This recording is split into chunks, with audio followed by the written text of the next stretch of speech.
Welcome back, ladies and gentlemen. Now the details in full. President Abdel Fattah el-Sisi received the Indonesian President Prabowo Subianto. An official reception was held with the two countries' anthems was played. Two leaders will hold talks on means of boosting bilateral relations, regional developments, as well as means of restoring stability in the Middle East. The Prime Minister, Dr. Mustafa Madbouli, started on Saturday an inspection tour of a number of urban and development projects in the New Alamein city. Prime Minister asserted that the city is characterized by a diversified map of tourism and urban projects focusing on different issues like housing, trade, cultural and educational dimensions, as well as other services. We have the details.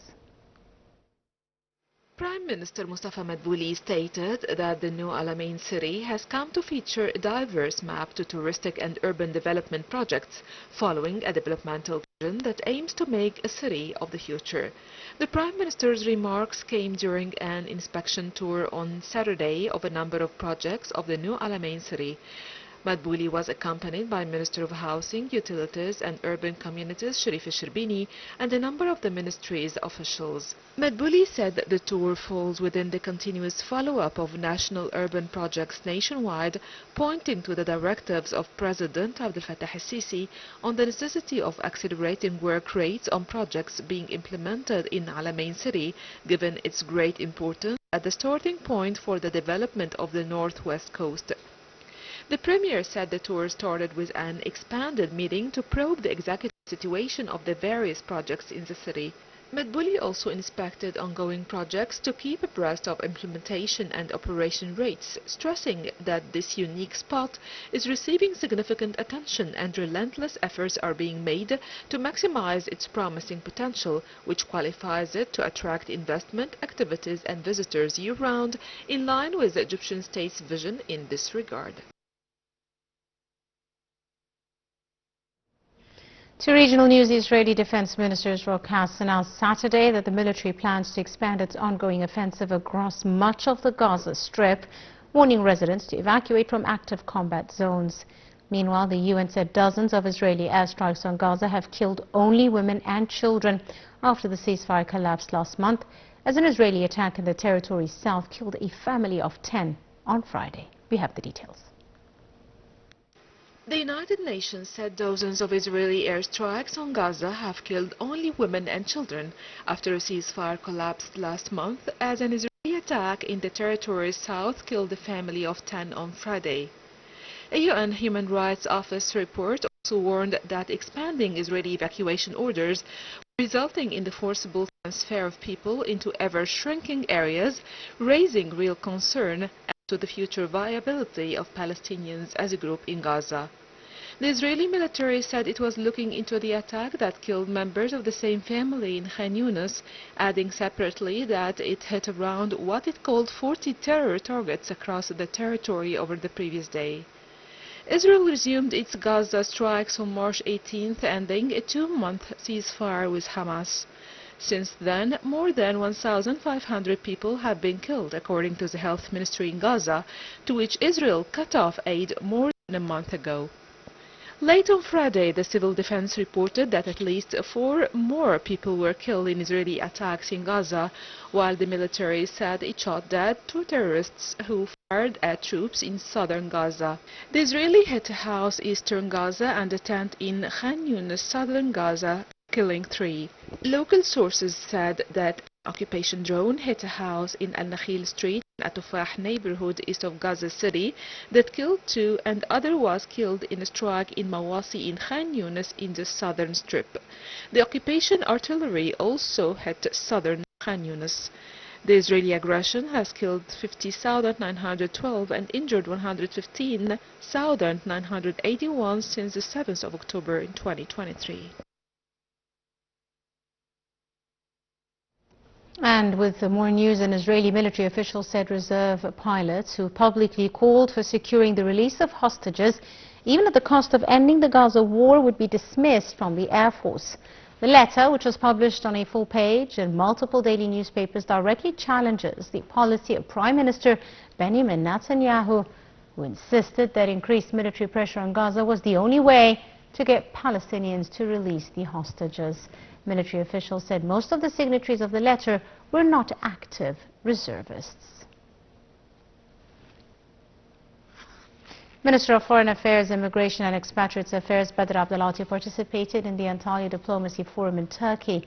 During his speech in the forum, the foreign minister said Egypt, Qatar and the US are pushing to reach a ceasefire deal in Gaza. Earlier in a press conference of the Arab Islamic Ministerial Committee on Gaza, on the sidelines of the forum, the foreign minister stressed that Egypt, Qatar and the US have resumed their efforts to reach a ceasefire.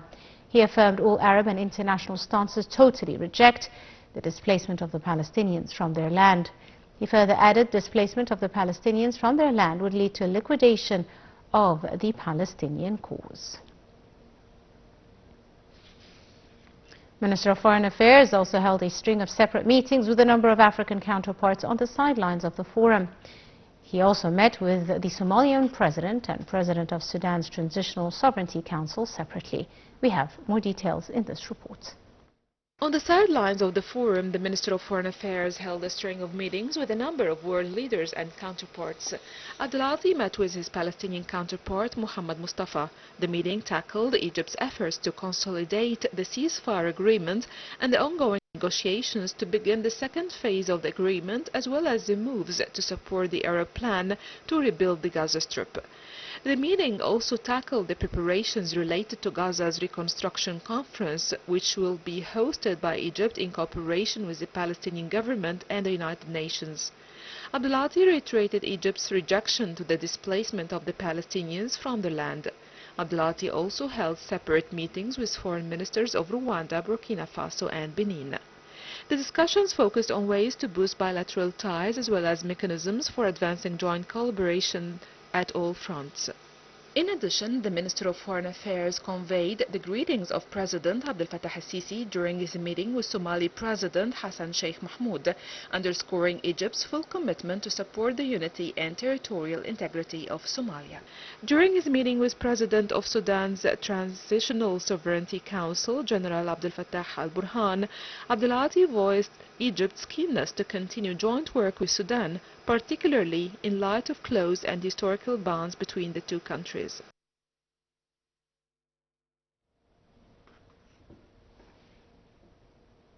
The Turkish President Recep Tayyip Erdogan intensified his rhetoric against Israel during the Antalya Diplomacy Forum in Turkey, accusing Tel Aviv of attempting to derail Syria's post-conflict transition by fueling sectarian and ethnic divisions. We have more details in this story. Turkish President Recep Tayyip Erdogan accused Israel of sowing divisions in Syria in a bid to dynamite the revolution that ousted former ruler Bashar al-Assad. In his word before the Antalya Diplomacy Forum in Turkey, Erdogan said Israel is trying to dynamite the December 8th revolution by stirring up ethnic and religious affiliations and turning minorities in Syria against the government.